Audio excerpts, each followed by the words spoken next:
Hey, what's going on, guys? This is my second counter Bruce Cumings video on countering his book, The Korean War. Second counter the book, The Korean War video. And he talks about the massacres and atrocities that the South Korean military and the South Korean police committed. And I quote massacre and atrocity very sarcastically because the South Korean military and police did not know who the enemy was during the Korean War. North Korean soldiers would go as far as disguising themselves as South Korean soldiers. That happened in the Battle of Osan on July 5th, 1950. Happened in the Battle of Osan. These U.S. soldiers and the South Korean officer were talking to these South Korean soldiers. They weren't South Korean. They were North Koreans disguising themselves as South Koreans.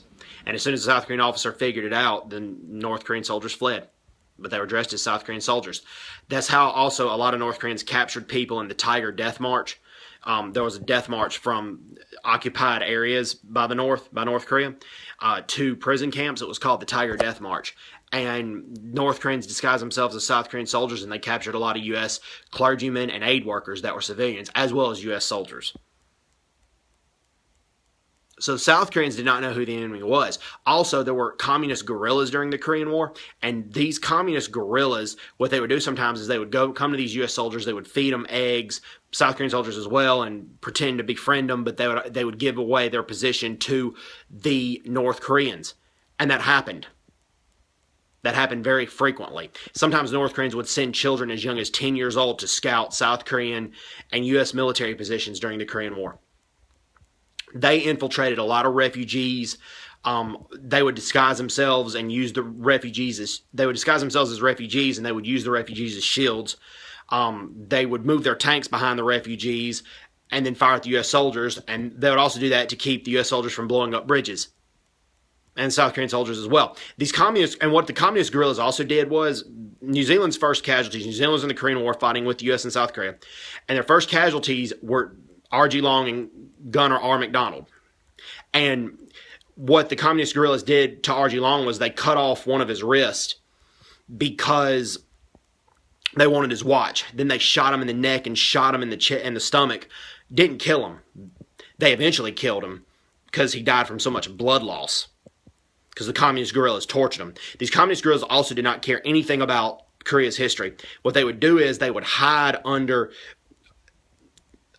ancient South Korean temples or ancient South Korean castles or fortresses in the mountains, so the U.S. and South Korean Air Forces couldn't bomb them. The U.S. and the South Korean Air Force had a respectful disagreement over it. The U.S. Air Force said, we need to go after them. These guerrillas don't care about you guys, but they're hiding under the artifacts and your historical artifacts because they know you guys can't be killed, because they know you guys won't kill them. But the South Korean Air Force said, no, that's our history. It's too important to us. It was a respectful disagreement that they had, and eventually the South Korean Air Force won the argument. The U.S. Air Force did not bomb a lot of the historical artifacts, even though there were communist guerrillas hiding inside and under those historical temples, those historical homes, those historical castles. So that's how little disregard these communist guerrillas had for Korea's own history. And Bruce Cumings does not note that. Also, talk about the bombing campaign, okay? You cannot blame the Americans for that bombing campaign. He does talk about that there were some F-86 Sabre pilots that flew down, and they were kind of happy and cheering when they hit and shot a lot of North Korean peasants. Okay, those North Korean soldiers disguised themselves as peasants. That happened in the Battle of Daejeon. They disguised themselves as peasants and went in buildings as snipers shooting at U.S. and South Korean soldiers.